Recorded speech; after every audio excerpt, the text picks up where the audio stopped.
नमस्कार बच्चों। कल वीडियो में हमने HASAB जो कॉन्सेप्ट है उनके एप्लीकेशन के बारे में चर्चा कर रहे थे और हमने जो है हार्ड एंड सॉफ्ट एसिड्स और बेसिस की जो अनुप्रयोग हैं उनमें से कुछ अनुप्रयोगों के बारे में चर्चा की और हमने जो है संकुलों के स्थायित्व, सहजीविता, अभिक्रिया की संभावना, यौगिकों की विलयता, हैलोजन अम्लों की आपेक्षिक प्रबलता, अभिक्रिया की दिशा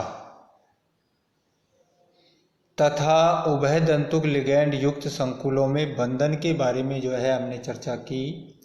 और आज उसी वीडियो को हम कंटिन्यू करते हुए अन्य और जो एप्लीकेशंस हैं इसकी HASAB कॉन्सेप्ट की उन पर हम चर्चा करते हैं। और आज जो है हम बात करते हैं कि HASAB जो कॉन्सेप्ट है उसके द्वारा हम प्रकृति में खनिजों की जो प्राप्ति है कि खनिज जो है कई धातुएं जो होती है सल्फाइड के रूप में पाई जाती हैं प्रमुखता से, कई धातुएं जो होती है ऑक्साइड के रूप में प्रकृति में पाई जाती हैं, कई कार्बोनेट के रूप में पाई जाती हैं, कई हाइड्रोक्साइड के रूप में पाई जाती है।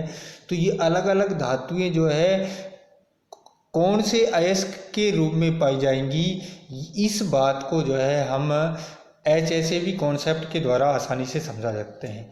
हम क्षारीय मृदा धातुएं और हल्के जो संक्रमण धातु आयन हैं वो कठोर अम्ल होने के कारण कठोर क्षार को जो है वरीयता देते हैं।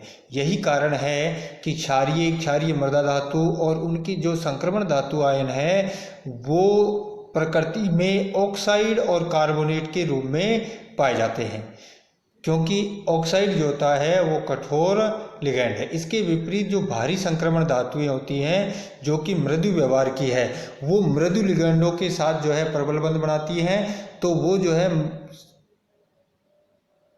प्रकृति के अंदर सल्फाइड अयस्क के रूप में पाई जाती है।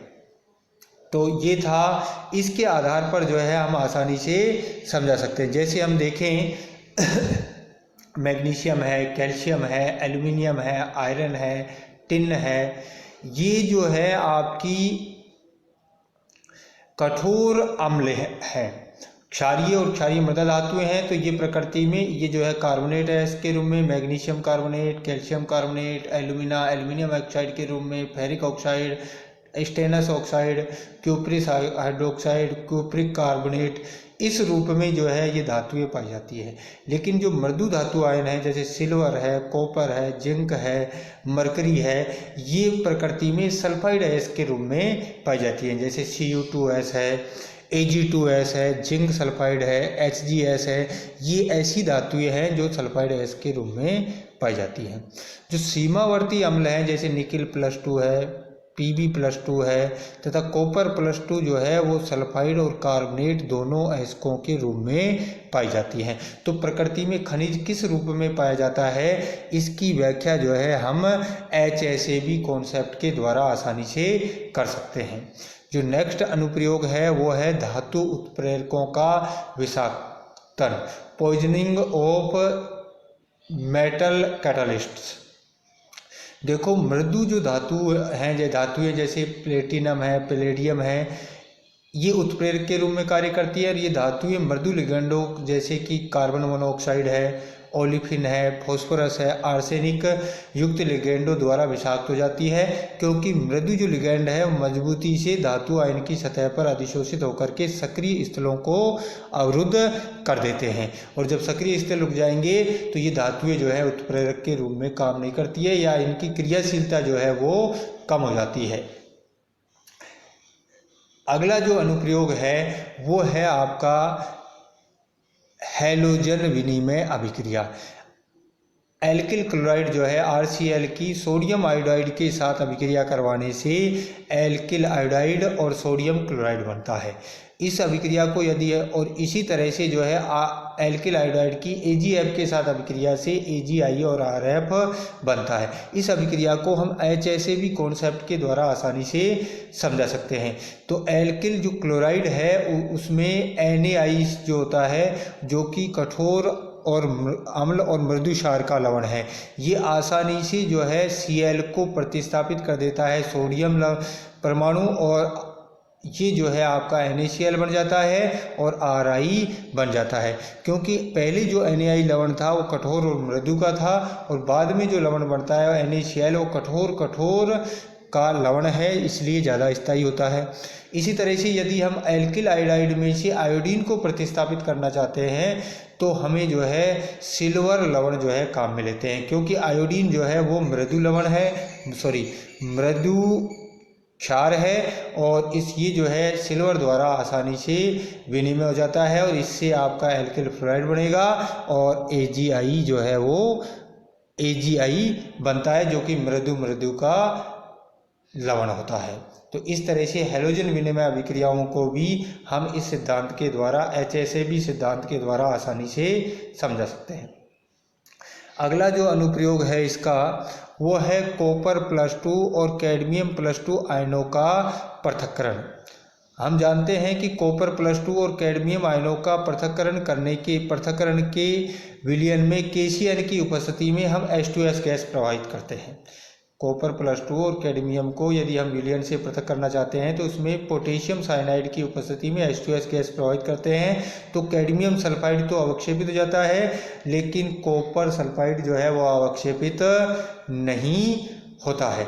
इसका कारण यह है कि कैडमियम जो +2 है वो मृदु अम्ल है, जो कि मृदु क्षार CN- तथा S- दोनों के साथ यौगिक बना सकता है, लेकिन कैडमियम +2 की S-2 के प्रति बंधुता अधिक होती है। कहने का मतलब यह है कि कैडमियम +2 जो है साइनाइड और S-2 दोनों के साथ बना सकता है, लेकिन तुलनात्मक रूप से S-2 अधिक मृदु होता है, इसलिए कैडमियम इसके साथ प्रबलता से बंध बनाता है और कैडमियम सल्फाइड के रूप में अवक्षेपित हो जाता है।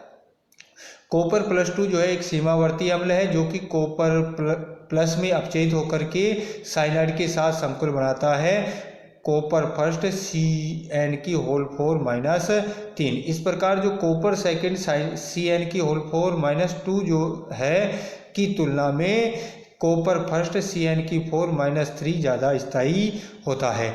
तो इनके पृथक्करण को भी जो है हम HSAB कॉन्सेप्ट के द्वारा जो है आसानी से समझा सकते हैं। अगला जो इसका अनुप्रयोग है वो है असमानुपातन तथा हैलोजन विनिमय। जो असमानुपातन या हैलोजन जो विनिमय अभिक्रियाएं हैं उनको भी हम जो है इस सिद्धांत के द्वारा समझा सकते हैं। जैसे हम देखें तो CH2F2 जो कि मृदु और कठोर का लवण है, ये जो है इसमें असमानुपातन हो जाता है और ये बन जाता है CH2H2 मृदु और CF2F2 कठोर का लवण बन जाता है। इसलिए इसका जो है दो अणुओं से CH2F2 के दो अणुओं से एक अणु CH2H2 का और एक अणु जो है CF2F2 का बन जाता है। इसी तरह से जो दो अणु CH2O जो है जो कि मृदु और कठोर का CH2 मृदु अम्ल है और O जो है -2 कठोर क्षार है। इसमें असमानुपातन से CH2H2 मृदु का लवण और CO2 कठोर का लवण बन जाता है।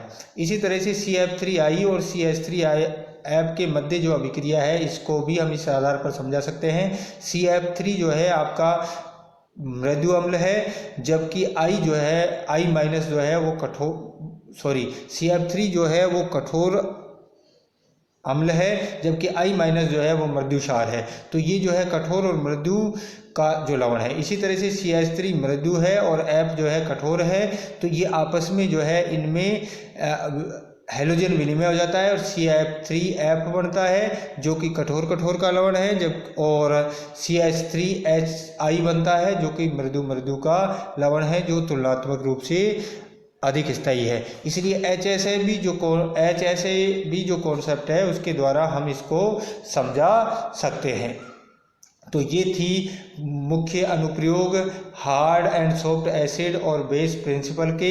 इसके बाद में हम बात करते हैं HSAB सिद्धांत की सीमाएं कि इस सिद्धांत की जो है क्या क्या कमियां हैं। यदि हम इसकी कमियों पर विचार करें तो हम पाते हैं कि ये जो सिद्धांत है इसका मापन का कोई भी मात्रात्मक स्केल नहीं है। ये जो है तुलनात्मक अध्ययन है, इसमें जो है हम एग्जैक्ट ये नहीं बता सकते कि ये इतना कितना मृदु है या कितना कठोर है, यानी कि इसके मापन का कोई स्केल नहीं है। ये इस सिद्धांत की एक कमी है। दूसरी यदि हम बात करें तो मृदु जो क्रिया है CH3+ और H- के कारण जो है ये अभिक्रिया होनी चाहिए। CH3+ H2 के साथ क्रिया करके CH4 और H+ बनाना चाहिए, लेकिन प्रतिकूल एंट्रोपी यानी कि +359 किलोजूल प्रति मोल ऊर्जा इसको देनी होती है। तो इतनी ऊर्जा देने के कारण यह अभिक्रिया नहीं होती है, क्योंकि CH3+ की तुलना में H+ की अम्लता अधिक है। अतः यह अभिक्रिया जो है HSAB सिद्धांत का पालन नहीं करती है। इस बात की जो व्याख्या है वो भी ये HSAB कॉन्सेप्ट नहीं करता है। अगली जो हम बात करें तो HSAB सिद्धांत द्वारा जो है कई अभिक्रियाओं को जो है नहीं समझाई जा सकती है, जैसे SO3-2 और HF के मध्य अभिक्रिया से HSO3- और F- बनता है, और इसमें जो है HF जो कि कठोर का लवण है वो टूट करके और HSO3- कठोर और मृदु का लवण बनता है। तो ये जो अभिक्रिया संपन्न हो रही है इसको जो है हम कठोर और HSAB कॉन्सेप्ट सिद्धांत के आधार पर समझा नहीं सकते। उपयुक्त अभिक्रिया में कठोर अम्ल H+ मृदु या सीमावर्ती क्षार SO3- के साथ संयोजित होकर के स्थायी यौगिक HSO3- बनाता है। इस प्रकार का जो संयोजन है वो HSAB कॉन्सेप्ट के विपरीत है। इस बात की व्याख्या भी ये सिद्धांत नहीं करता है।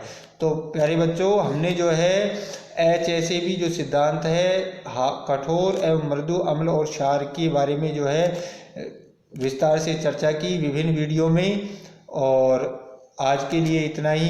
धन्यवाद।